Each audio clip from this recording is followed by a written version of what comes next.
Hi, Kay. I'd like you to give these out to your students after their presentation. They're flyers that they can take home and discuss with their parents what they've seen and heard here today.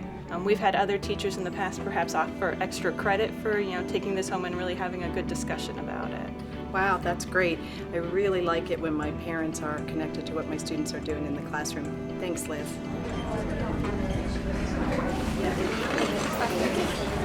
Thank you. All right, good morning, everyone. My name is Liz. We're here with the National Alliance on Mental Illness, which is the nation's largest grassroots mental health organization. I'm here with my co-presenter, Hayden, and we're here to share today's Ending the Silence presentation with you. The purpose of our presentation is to dispel myths and help end the silence surrounding mental illness. Hayden and I are not doctors. We're not psychiatrists. We're not therapists. We're not professionals. However, we do have a lot of our own lived experience with mental health conditions, whether as someone living with a mental health condition, as a child of someone with a mental health condition, a friend, a sibling. So we'd like to take some time today and share that expertise with you.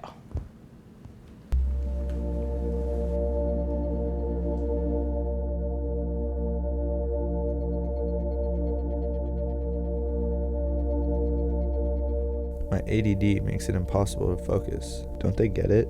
I get depressed about everything. No one feels like I do. My brother's autistic. No one knows what that's like. I've been bipolar my whole life. It's so hard on my friends and family. I have anorexia. I can't tell anyone. I get so anxious. I can't stand it. No one ever seems to care. My OCD annoys everybody. I don't have any friends. I'm suicidal. Would anyone care if I were gone? I know what you mean.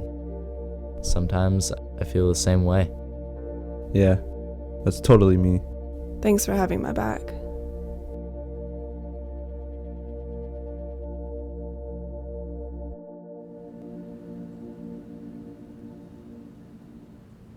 So the really cool thing about this video and all the videos in our presentation today is they were all created by high school students for high school students. And I think there's some really phenomenal videos. We just heard the students mention several mental illnesses like OCD, depression, ADD, and I'm sure you've heard of others such as schizophrenia, borderline personality disorder, post-traumatic stress disorder. By a show of hands, how many of you know someone living with a mental health condition? Take a look around. That's a lot of hands up in this room, right? It's a good reminder that even though we may feel alone, that no one has a brother who is sick, or that no one else is sick, everybody is dealing with mental health condition in some way, shape, or form. And it's important for us to remember that and to keep hope in our lives that we can connect with others. So what is mental health? We all have mental health. It is not just reserved for someone with a mental health condition. Good mental health means being able to live and enjoy our lives. Means being able to go to school, go to work, to learn, to play sports, hang out with our friends, or stay home and do nothing at all. It also means being able to roll with the punches when you have a bad day. Good mental health can be supported with habits such as eating right, sleeping, getting exercise, although if I remember correctly in high school, my list was sleep, work, friends, choose two. So they're important to have. It's also important to note that even if we have these good habits in place, it's still possible to develop a mental health condition. What is mental illness? There are many names for mental illness. You may hear mental health condition. You may also hear it called a brain disorder. They're all talking about the same thing. Mental illness is a medical illness like any other illness. It's like cancer or diabetes or having a heart attack or breaking a bone. It is not anyone's fault. I don't have OCD because I'm a bad person. My brother doesn't have depression because my mom's a terrible mom. They're just things that happen to us. However, it is common and it is treatable. They also don't have to limit what you can achieve in your life. Mental illness is as common as someone with dirty blonde hair or hazel eyes. In fact, 1 in 4 people in the USA alone experience a mental illness every year. That's more than 57 million people. 2/3 of those people never seek professional help. Many don't know where to go or fear discrimination. But we can change this by simply becoming a friend and lending out a hand to those in need. And we have the ability to help each other out. So why not? To start learning how you can become a friend, visit us.reachout.com.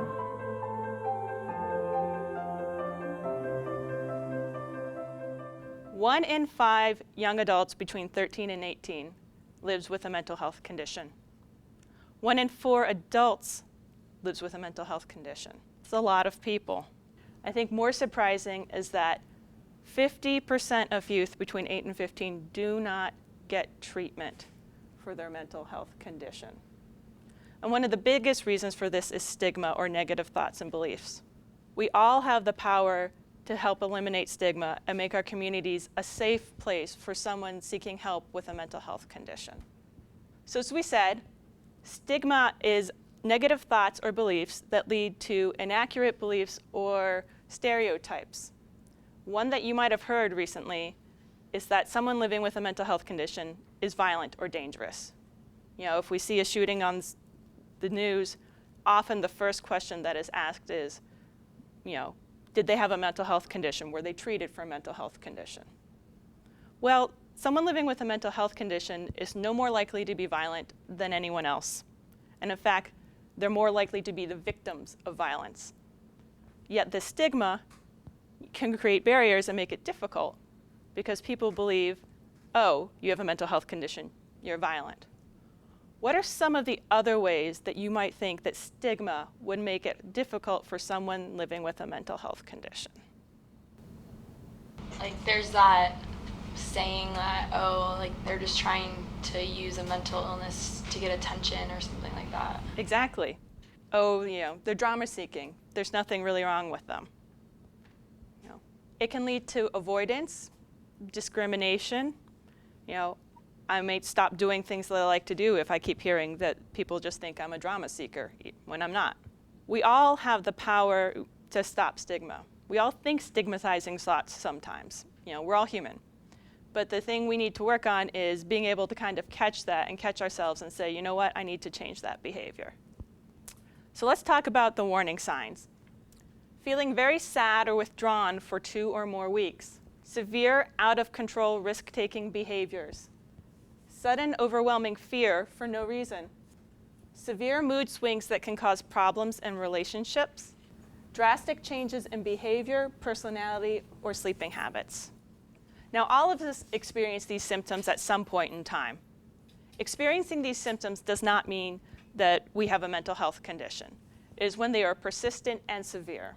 For example, my grandfather passed away recently, and everyone in my family was very sad. We all went through a period of crying, being irritable, not sleeping at all, sleeping too much, and that was a perfectly normal reaction to somebody passing away. When my brother went through periods of deep depression in high school, he would withdraw and isolate for weeks or months on end. He had very low energy, he wouldn't go to school, he wouldn't get out of bed. So it's a very dramatic difference between, oh, I share a symptom with a mental health condition, and oh, these symptoms together probably indicate a mental health condition. Other examples up here are, you know, what's out of control risk-taking behavior? Someone who suddenly starts driving 100 miles in a 25-mile-an-hour zone. You know, that's out of the norm. More warning signs include extreme difficulty concentrating or staying still, intense worries or fears, not eating, throwing up, or using laxatives to lose weight, repeated use of drug or alcohols, trying to harm or kill oneself or making plans to do so. I had a friend in high school and after who lived with a mental health condition. Her brain told her that she wasn't a good person, she didn't deserve to eat. And so she'd come home from work and we'd be like, Joyce, what did you eat today? And she'd say, oh, I had an apple. And, you know, an apple is enough food if you're a hamster, but it's not enough food if you're a human being, right? So that's when we knew her mental health condition was particularly severe. I'd also like to point out that not eating or using drugs or alcohol or self-harm such as cutting, these are all negative coping strategies. They're things that someone with a mental health condition might employ to make themselves feel temporarily better. However, it doesn't address the long-term, underlying cause of the mental health condition, and they themselves can be very damaging over the long term. We'll talk about some ways you can replace these negative coping mechanisms with positive ones later on. I feel insecure around people. I want to eat, but I won't. I'm trying to fill this emptiness inside. I need to make everything perfect. I feel so alone. Because I never reached out, people ignored me. I was just afraid to talk about it. People teased me and discriminated against me. It seemed like no one was there for me. I was trying to get away from my problems. Every day was a challenge. But I realized I didn't have to do it alone. My friends and family were there to support me. Mental illness is extremely common. 1 in 5 American youth live with a diagnosable mental health challenge. Support from friends and loved ones is the best way to overcome stigma and discrimination. If you are struggling with a mental health challenge, do not be afraid to talk about it. Come join the conversation and get support at www.reachouthere.com. So what should you do? Talk to a trusted adult, or more than one if necessary. Talk to a friend, write a letter, send an email, text, whatever form of communication works best for you. Why do you think it's important to say something or encourage your friend to say something if you recognize these signs of mental illness? It might be too late. They could get worse, or they might do something to hurt themselves, and it would just be too late to help them if they do that. So it's better to do it when you think that they show the symptoms or something, just in case they're planning to do something to hurt themselves.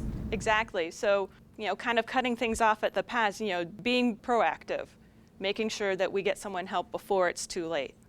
We have a lot of resources available for you. There's a resource card on your desk that has websites and phone numbers. Many of them have abilities for you to get information anonymously. There's the How to Help a Friend handout, and there are also many resources available here at your school. There's the social worker, school psychologist. You can always talk to your guidance counselor, and you can always go to the mental health clinic. They said even if you don't know what's exactly wrong, maybe it's a mental health condition, maybe it's not, you're always welcome. So let's take a minute and focus on the warning signs of suicide. Immediate attention is needed if you notice any of these signs. Talking, writing, or drawing about death, talking about having no reason to live, about being a burden to others, about not being here tomorrow, looking for ways to attempt suicide, feeling hopeless, desperate, or trapped, giving away possessions, or behaving recklessly. When I was in college, I had a friend who was a computer science major, and we were chatting over winter break one year, and he gave me his master password to his computer and signed off. And this scared the heck out of me because I knew he lived with major depression, and he just gave me his most prized possession and went away. Luckily, that ended up working out all right, but it was a huge red flag to me that something was seriously wrong. You may notice these signs, they may not be that blatant, but even if they're subtle, if your spidey sense says something's not right here, please say something. So what should you do? Ask the question, are you suicidal? Asking someone if they're suicidal will not make them more suicidal or will not increase the risk of suicide. It's really important to ask this direct question. Stay with them if you can. I had a friend recently who called me before work one day who was suicidal due to a med change, and I stayed home from work, and I'm pretty sure we just watched gardening shows on TV all day, but I stayed with her until we could get her to her psychiatrist. Tell an adult you trust. Suicide is a scary, scary thing to deal with. Get all the backup that you can. You can always call the National Suicide Lifeline at 800-273-TALK. And it's one of the numbers where I encourage you after the presentation, get out your phone, put it in there, so you always have it. You can always go to the ER or call 911, but the point is don't keep these signs a secret. Later in college, my same friend who was the computer science major, was suicidal. And it was a really tough decision to tell the school that he was suicidal because I wasn't entirely sure what would happen. And I also knew that he would feel betrayed by me saying something. So I woke my poor resident advisor up and I kept him up for an hour in the middle of the night as I debated this. And finally, I came down to the point of his life was the most important thing. So I said something. And he was angry, and it did change our friendship. But I don't regret for a single minute saying something to save his life. This was the first day we met. I knew right away that you were going to be a big part of my life. We had so many good times. But this was the day you started acting different. You isolated yourself. You were sad all the time. I thought you were ignoring me, but when I saw your wrists, I knew it was much more than that. I knew I had to talk to an adult, so you could get the help that you needed.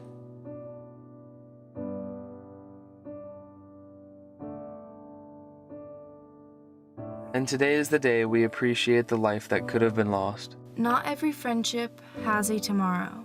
If someone you know is showing signs of suicide, talk to an adult or call the Suicide Prevention Lifeline, because suicide can be prevented. So we've talked about some of what the warning signs of mental illness are. What do you think happens if someone showing these warning signs doesn't get treatment? Yeah. It gets worse and worse, kind of like a snowball effect. It just keeps piling on and piling on. Absolutely. He's quite right. Snowball effect. It does just keep getting worse and worse. As much as I'd hope, my mental illness would just magically disappear, that's not how it works, unfortunately. But it is good to know treatment is possible. There is treatment available. There are many different kinds of treatment. There's different kinds of therapy. There's medication. You may have your doctor work in exercise or meditation as part of your treatment regimen. The point is, we all have to find the treatment regimen that works best for us. I have a mental illness, as do all three of my siblings. We were all on different treatment regimens. So it's very personal. And the earlier you start, the better. Again, because of the snowball effect, it's just going to keep getting worse and worse. So the sooner you can get treatment on board, the better. And sometimes it can take a while to get the right treatment on board. So the sooner you start that process, the better the long-term outcome will be. What can make symptoms better? So we all have days where we feel sad or nervous or anxious. What are some of the positive things that you do in your lives that help you during these times? Yeah. Like talking to the people that you like, people that are your friends, family. That's a great one. Listening to music. Listening to music is also great. Exercising, like going on a run or something just to clear your head. Exercising, yeah, I do that one too. So those are all really great coping mechanisms, and a lot of the ones that are listed up here, exercising, getting enough sleep, eating right, listening to music, hanging out with friends, those are all fantastic ways to deal with stress in your life. And it's important for all of us to have positive coping mechanisms, but it's really important for someone living with a mental health condition because, it's kind of extra ammo to deal with your mental health condition. Having positive coping strategies can replace negative coping strategies. So maybe someone used to turn to alcohol, now they can turn to running. Having these positive coping strategies are key to helping you achieve and maintain recovery and live the life that you want to lead. So take a minute and look up here at the faces you see on the screen. They all have one thing in common. They're all very successful individuals who live with mental health conditions. You can see Demi Lovato. She's a very popular singer and she lives with bipolar disorder. In the bottom left, we have Buzz Aldrin. He lives with depression and he was an astronaut. JFK was the president and he lived with ADHD, as does gold medalist Michael Phelps. The point is, having a mental health condition does not have to limit what you can achieve in your life. There is always hope, and recovery is possible for everyone.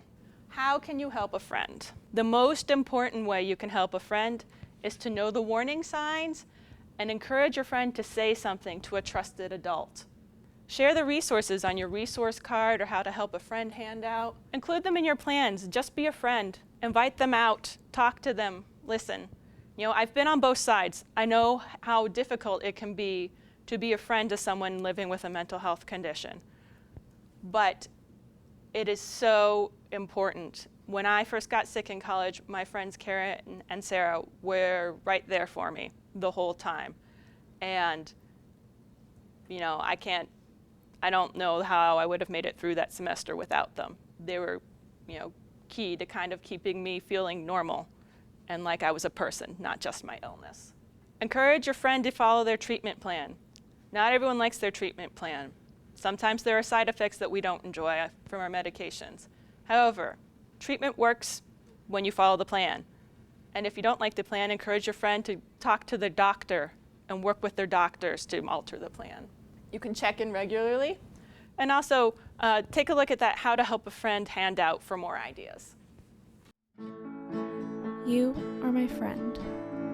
You are not a mental illness, because you cannot be defined by that, just as I cannot be defined by my race, gender, or sexuality. You can be defined by your strength, both literally and figuratively, and by your amazing sense of humor. You always know how to put a smile on my face. You can also be defined by your passion for music. There are endless definitions to who you are. Unfortunately, there are some people who would rather define us by what makes us different than them. However, you are more similar to me than many of those people are. I stand up for you because you deserve a lot better than you often endure. You are not your mental illness because that could have happened to anyone. You are uniquely you because of your character. So now that we all know the truth about mental health conditions, we all have the power to erase misunderstanding, lack of acceptance, and stigma surrounding mental health conditions. What's one thing that you can do after this presentation to help reduce stigma in your community? You can talk to your friends who have mental illnesses, like if you know them, and tell them that it's not something that defines them like the video said. It's something that just happened to them. Like, it's just like a illness you get, like if you broke your bone or something. Just like make sure it's not like a huge part of them that like is gonna like, I guess like change your friendship. It's not gonna do that. It's just something that just happened, and it's not gonna change who they are, and it's not gonna change who you are or your friendship. That's brilliant. Acceptance, you know, you have an illness, you are not your illness. That's brilliant.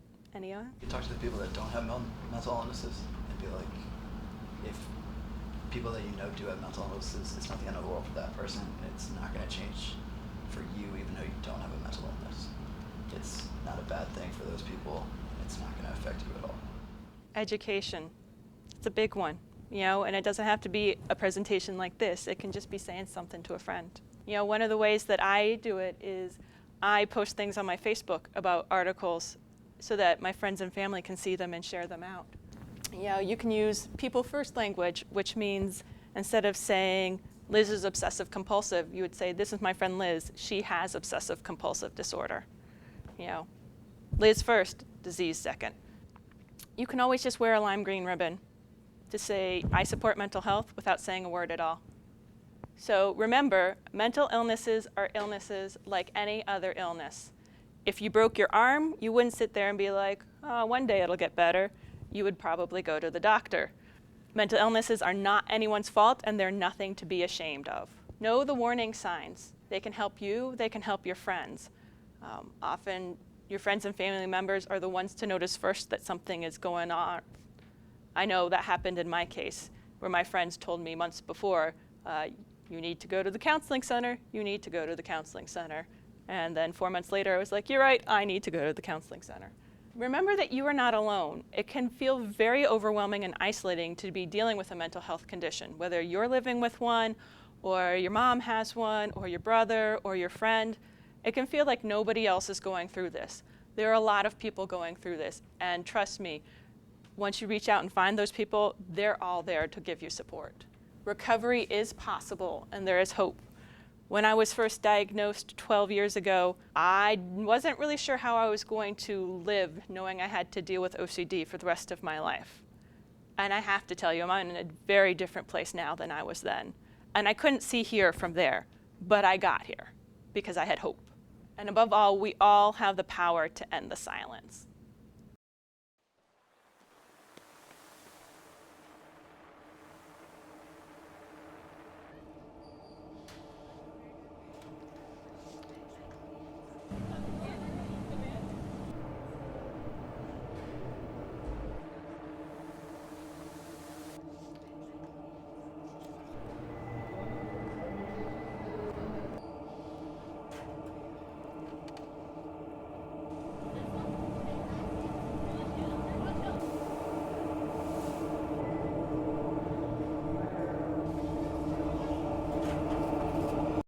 I ended the silence. Studies show that 1 in 5 teens are living with a mental health challenge. However, mental health symptoms are treatable. Don't be afraid to take a stand against the stigma. Speak up or show support. If we all speak loud enough, we can end the silence for good. Join the conversation and find support at www.reachouthere.com. For more resources, you can always go to NAMI.org. And now I'd like to turn it over to Hayden so he can share his story with you.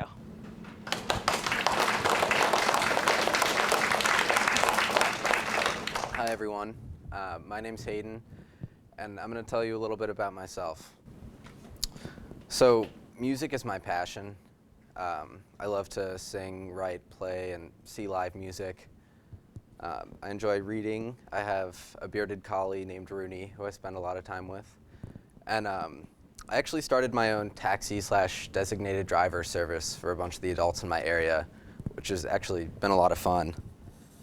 So, my childhood was pretty normal. My parents loved me, and everything was fine until about the 5th grade, when I just started feeling really sad, and I didn't know why. I didn't tell anyone. I, just hoped it would go away over time, but it only got worse. And then in 6th and 7th grade, I was bullied by a bunch of the girls in my class. They sent me these hate notes, which said things along the lines of, we hate you, we wish you were dead. And, for a kid who was already pretty down, that wasn't helpful. I couldn't figure out what I had done to upset these girls so much, so I figured if I, kept my distance and didn't really associate with them, they couldn't hate me for anything. But for whatever reason, I received more notes. And I didn't have many positive coping skills, so I started cutting and burning myself, because I thought it would help, but it only made things worse. It was around this time I also started having thoughts like, I'd be better off if I were dead, then I wouldn't be such a burden to everyone. And my parents started to notice how unhappy I was, or how unhappy I looked. So I saw a doctor, and he diagnosed me with depression and put me on some medication. So I was really happy. I thought things would get better. I sort of thought it was a miracle pill and it would all be fine, but it wasn't that easy. I just felt worse and worse. And I went to this boarding school for 8th grade, so I was optimistic about that. I thought a change of environment and people would be really good for me. But I remember waking up in the morning and feeling like there was this black cloud over my head. And it would follow me around wherever I went, and I just couldn't get rid of it. So over Christmas break, I actually made multiple attempts on my life. And my friend told his parents, who told mine, and I was taken into treatment, and that was really good. That was a great experience for me. I realized that I wasn't alone. There are other people out there like me. And I was able to start working on my issues. I still didn't fully address my issues. I still sort of hid them because I just wanted to, be normal, I guess. So when I was in high school, I started getting into drugs and alcohol, and that got pretty bad. And then my parents caught me, and took me in for treatment for that. And it was then that I was really able to start accepting myself.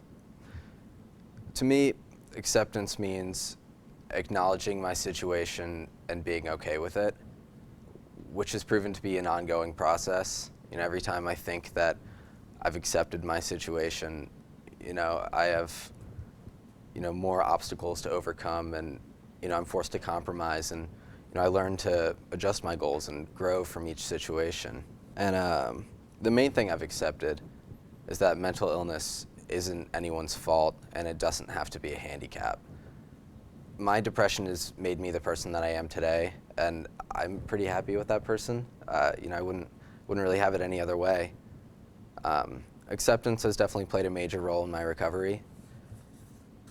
And to me, recovery means living a happy and healthy life that isn't controlled by depression. I have a support network of friends and family who, you know, I can go to if I ever need help.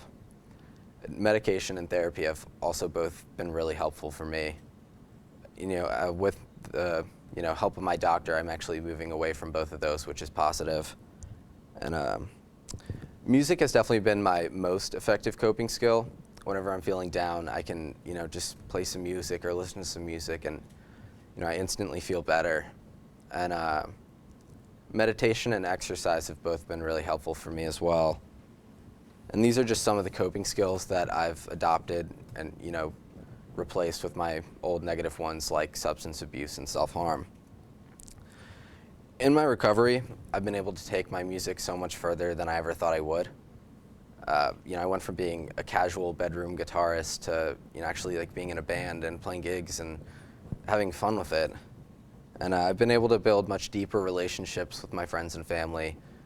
Before all this happened, I was content with those relationships. You know, it was fine. Our family dynamic was fine.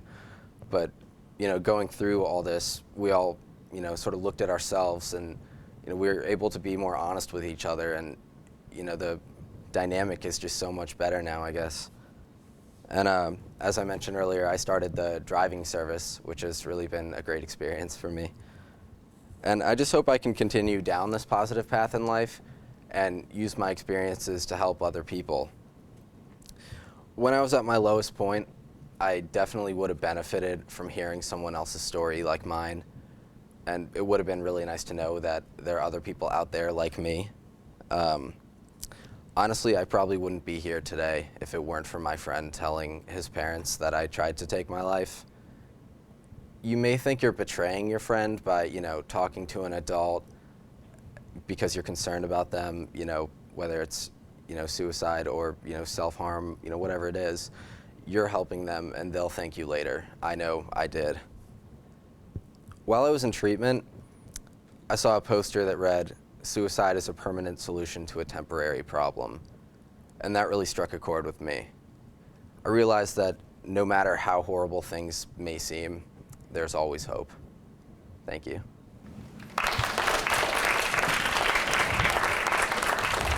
So we're going to answer some questions now.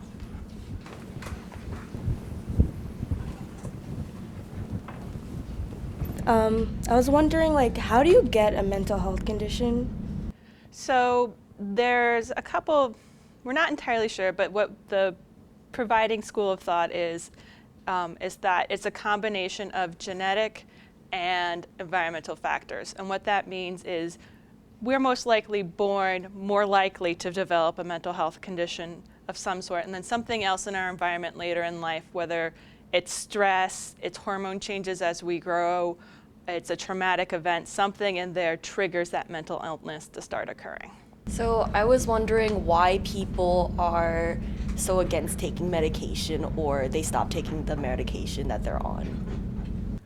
Well, there are some side effects that come with every medication. So, you know, sometimes the side effects are really annoying, or, you know, they're just worse than dealing with whatever, you know, mental illness it is that you have. But, you know, people may want to stop taking their medication just because they, you know, are sick of these side effects. And also sometimes people just sort of outgrow it. You know, as I mentioned in my story, I'm starting to move away from them. It's been really great for me, but as time passed, it's just I don't need it as much anymore. What if your parents don't believe you're depressed or that you're experiencing warning signs? Talk to another trusted adult. Get someone else on your side. It can be hard. I had a friend in high school whose parents believed she had ADD and would treat her for that, but did not believe she was depressed and did not want to get her treatment for that. So she relied on a wider support network, and then later in life did get treatment for the depression as well. I have a friend that is very depressed, but he made me promise not to tell anyone. What should I do? Tell someone. It seems, it's funny to laugh and say that now because that's the answer. It doesn't make it easy to do. It certainly doesn't make it easy to do. But depression doesn't get better on its own, unfortunately. Why can't you just simply get over your depression? I wish it were that easy. I know. If I could, I would. Yeah. So if you broke an arm, can you just wish it to be better? If you're having a heart attack, can you just say, "Heart, stop having a heart attack"? Mental illness is like that. You can't just by wishing and thinking make your body change in this fashion, at least for mental health conditions. So, and it can be hard because someone can look totally normal on the outside, and maybe it looks like they're going to school and having fun and doing things, and someone will say, "You can't possibly be depressed. Why can't you just get over it and do the things that you used to do before?" Well, when your brain isn't working right, that's not something you can just will away. Thank you. If your friend has told you that they have a mental illness but they don't want you to tell an adult, and you decide to tell an adult, should you tell them that you're telling an adult, or should you just tell the adult? That's a tricky one. I think, it depends on the situation, but most of the time I think, it'd be common courtesy to let them know that you've contacted an adult, just because you want them to be safe and you want them to be better. Yeah, I think so. It may seem like you're betraying them, as I said, but you're really helping them, and by going to them, hopefully they'll be able to realize that. So they'll probably figure out who it was anyways. When I talked to the school about my friend, he knew exactly who had said what. And I did go find him and talk to him after the fact. So it's a hard conversation to have afterwards, but I think it's an important one too. All right, well, thank you so much for giving us your time and attention this morning. I know it's early for you. It's really early for me. So thank you so much for having us here today.